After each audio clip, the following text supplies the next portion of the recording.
I, 22M, need some perspective on a family situation that is completely blown up.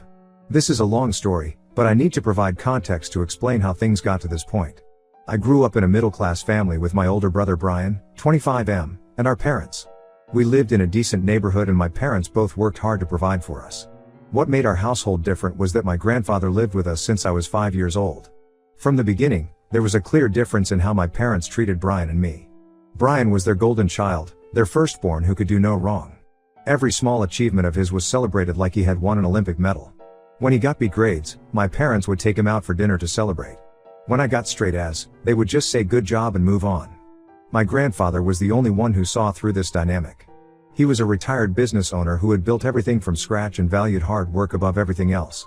He spent equal time with both of us, teaching us about life, money, and the importance of integrity. While my parents constantly praised Brian's mediocre efforts, my grandfather was the one who encouraged me to push myself and achieve more. The favoritism became more obvious as we entered high school.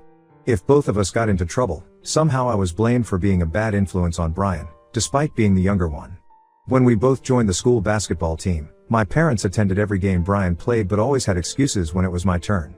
My grandfather never missed a single game for either of us. Brian started showing concerning behaviors in high school. He would skip classes, but my parents always believed his excuses. He started asking for more pocket money than usual, claiming it was for school projects or team activities. My grandfather questioned this, but my parents shut him down, saying he was being too hard on Brian. I later found out Brian was using the money for online gambling, but when I tried to tell my parents, they accused me of being jealous of my brother. My grandfather had always been successful in his business ventures, and he wanted to ensure both his grandsons had a good start in life. 3 years ago, when his health started declining, he set up trust funds for both Brian and me. The money was meant to help us establish ourselves after graduation, either for higher education or starting a legitimate business. My parents were named trustees until we turned 21. Before setting up the trusts, my grandfather sat down with each of us separately. He told me he was proud of how I handled myself despite the obvious favoritism at home. With Brian, he had a long discussion about responsibility and making something of himself. A week after setting up the trusts, my grandfather had a severe heart attack and passed away. His death hit me hard because I lost the only person who truly saw me for who I was. After grandfather's death, Brian's behavior got worse. He barely graduated high school and attempted college only because my parents pressured him. He dropped out after one semester, claiming college wasn't for him. Meanwhile, I focused on my studies, participated in academic competitions, and got accepted into a good university. I wanted to make my grandfather proud. Things took a strange turn last year when Brian started dating Amelia, 24F. She came from a wealthy background and had expensive tastes. Suddenly, Brian was wearing designer clothes, eating at high-end restaurants, and taking weekend trips. This was strange because he hadn't held a steady job since dropping out of college. When I asked my parents about it, they were vague and said Brian had some business ventures going on. I started noticing things around the house. Credit card statements showing massive purchases at luxury stores. Receipts from expensive restaurants. Casino charge slips in Brian's jacket when I was doing laundry. I even overheard arguments between Brian and someone on the phone about paying back money. But every time I tried to bring this up with my parents, they shut me down. Last week, I turned 22 and decided it was time to access my trust fund. I wanted to pursue my master's degree, and the money would help cover my expenses. When I brought this up with my parents, their reaction was unexpected. They got quiet, exchanged nervous looks, and asked me to sit down for a serious discussion. That's when they dropped the bombshell. They had been using money from both trust funds to help Brian because he was going through a rough patch. When I asked how much was left, they admitted they had used almost all of it, including my share. Their justification? Brian needed it more because he was planning to start a business. They said I could easily get scholarships for my studies, but Brian had no other options to make something of himself. I was stunned. Not just because they had used my money without my permission, but because I knew there was no business plan. Brian was burning through cash trying to maintain his lifestyle with Amelia. I had collected evidence over months, credit card statements, gambling receipts, text messages I had seen pop up on his phone about owing money to people. Yesterday, my parents organized a family dinner and invited our aunts and uncles. They said it was to discuss Brian's business plan, but I knew they were trying to pressure me into formally agreeing to let Brian use my share of the inheritance. During dinner, Brian started talking about his amazing business idea, some vague plan about an online marketplace that made absolutely no sense. Our relatives were eating it up, praising his entrepreneurial spirit while giving me disappointed looks for not supporting my brother. That's when I lost it. I went to my room and brought down the folder where I had been collecting evidence. I showed everyone the credit card statements revealing purchases at luxury stores and high-end restaurants. I displayed the gambling receipts I had found. I even had screenshots of texts from Amelia to Brian demanding expensive gifts and threatening to leave him if he didn't maintain their lifestyle. The dining room exploded into chaos. Brian jumped up and started yelling that I had no right to go through his things. My parents were more outraged at me for exposing Brian than at him for lying about everything. They said I had betrayed family trust and should be ashamed of myself. Our relatives were split. Some were appalled at Brian's behavior, while others said I should have handled this privately instead of humiliating my brother. My parents gave me an ultimatum: either apologize to Brian and agree to let him use my share of the inheritance, or leave their house. Before walking out, I told them that grandfather would be disappointed in how they had betrayed his wishes and failed to see Brian's manipulation. Now I'm staying with my best friend and trying to figure out my next steps. My phone is constantly buzzing with messages from family members, some offering support, others calling me selfish and heartless. Brian has been posting on social media about how I betrayed him out of jealousy. My parents haven't reached out except to demand I return home and apologize. Ida for exposing Brian and refusing to give up my inheritance? Update 1 First, I want to thank everyone for their supportive comments and helpful advice. The past 2 weeks have been a roller coaster, and I have a lot to share about what's happened since my last post. Following many of your suggestions, my first step was to contact a lawyer who specializes in trust law. I had to use most of my savings for the initial consultation, but it was worth every penny.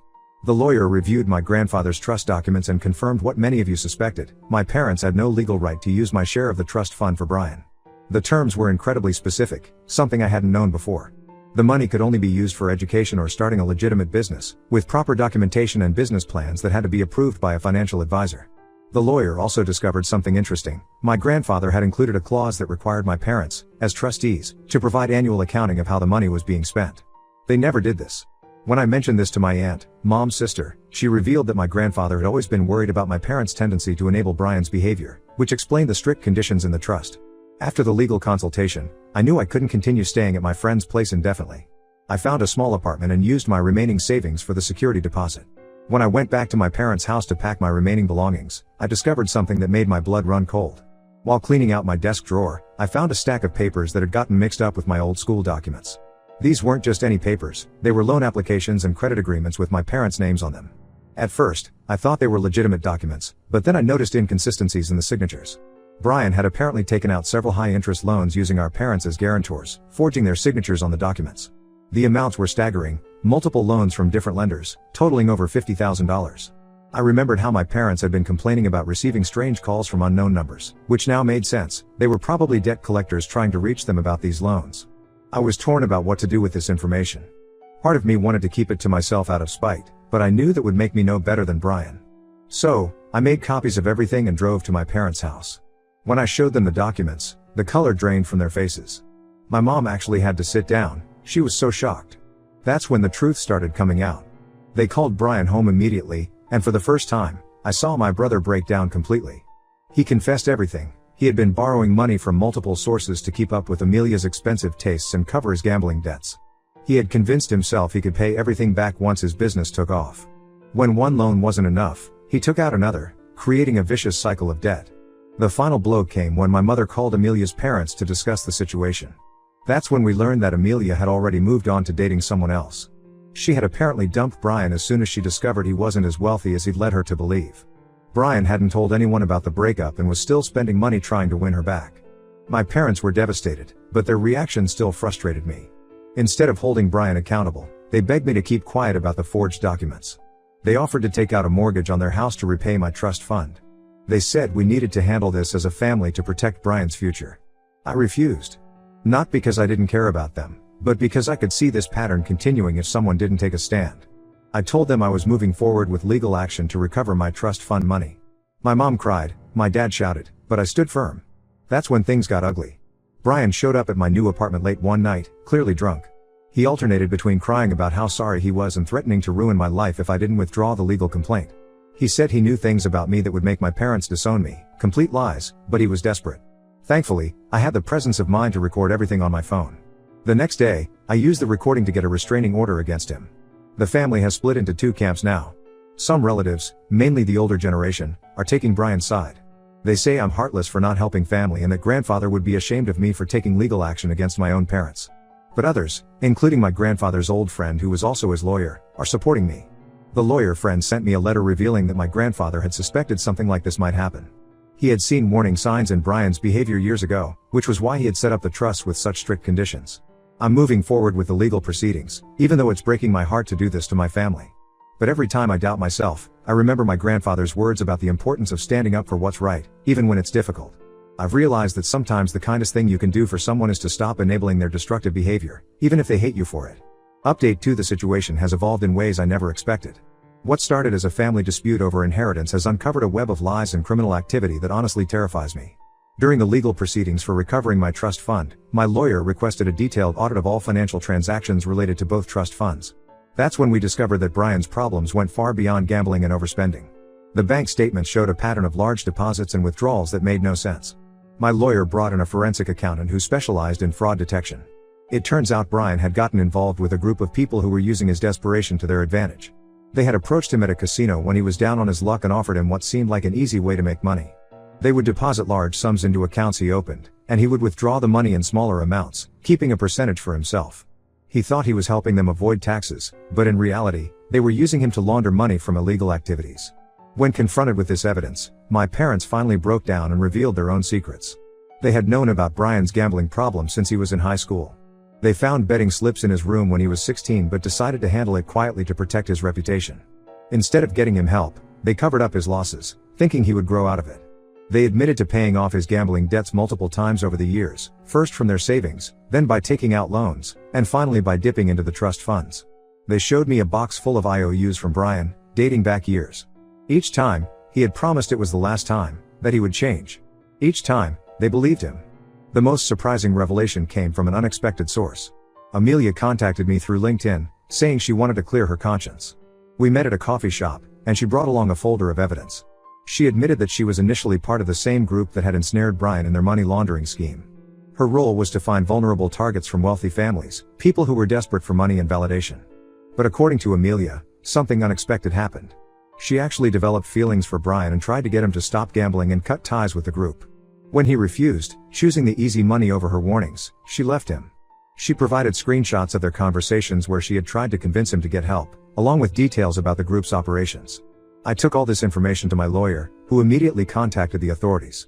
The police are now investigating the money laundering operation, and my parents are facing serious legal scrutiny for their mismanagement of the trust funds. They could potentially face criminal charges for their role in covering up the illegal activities, even though they claim they didn't know about the money laundering. Brian has finally been forced to confront his demons. When the police showed up at our parents' house with a search warrant, he had a complete breakdown. He's now cooperating with the authorities and has agreed to enter a treatment program for his gambling addiction.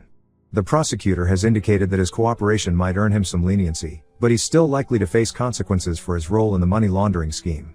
Some family members have suggested that I withdraw my complaints to protect everyone from legal consequences. They argue that Brian is finally getting help, and pursuing legal action will only tear the family apart further. But I can't do that. The investigation has revealed that other families have been victimized by this group, and the authorities believe Brian's testimony could help bring down the entire operation. My parents are desperately trying to salvage what they can. They've hired their own lawyer and are attempting to negotiate a settlement for the trust fund money. But their actions have consequences beyond just the financial aspect. The bank has frozen their accounts pending the investigation, and they might lose their house if they're found to have knowingly facilitated money laundering through the trust fund accounts. I never wanted any of this to happen. I just wanted my inheritance to use for my education, as my grandfather intended. Now I'm watching my family fall apart, and part of me feels guilty for setting these events in motion. But another part remembers what my grandfather always said about sunlight being the best disinfectant. Maybe this needed to happen for any real healing to begin. Update 3: After months of legal battles and family drama, things have finally reached a resolution, though not the one anyone expected. The court proceedings concluded last week, and I wanted to share the final chapter of this story. The judge's ruling was clear: my parents were ordered to repay my entire trust fund share plus interest. To comply with the order, they had to sell their vacation home in the mountains, the one we used to visit every summer when Brian and I were kids. It was painful watching a piece of our family history being sold, but as my lawyer pointed out, they brought this on themselves. Brian's situation has taken several turns. He completed the initial phase of his recovery program and has started working at an entry-level job at a local warehouse. The prosecutor, considering his cooperation in the money laundering investigation, offered him a plea deal with no jail time but 5 years of probation and mandatory addiction counseling. He took the deal. Last week, Brian sent me a lengthy email. He wrote about how he finally understands the damage he's caused, not just to himself but to everyone around him. He apologized for years of manipulation and for taking advantage of our parents' blind love. He even acknowledged how unfairly I was treated growing up. While part of me appreciates his honesty, I'm not ready to forgive him yet. Some betrayals cut too deep to heal quickly. My parents' apology came with strings attached. They admitted they should have treated us equally and addressed Brian's problems years ago instead of enabling him. But they also wanted me to help them financially since they're struggling after selling the vacation home. They suggested I could drop the interest payment requirement from the court order and give Brian some money to help him get back on his feet. I refused. Sometimes love means letting people face the consequences of their actions. The investigation into the money laundering group is ongoing. Amelia has turned state's witness and is helping the authorities track down other victims. She tried to contact me again, wanting to explain more about how she got involved in the scheme, but I blocked her number. Some chapters are better left closed. I've been working with my grandfather's old lawyer to ensure the recovered trust fund money is properly managed this time. I start my master's program next semester, just as my grandfather wanted. The lawyer shared something interesting. Apparently, my grandfather had set up a separate small trust that would only become accessible if the main trust was mismanaged. He really did think of everything. Recently, my cousin forwarded me a diary belonging to my grandfather that she found while cleaning her attic.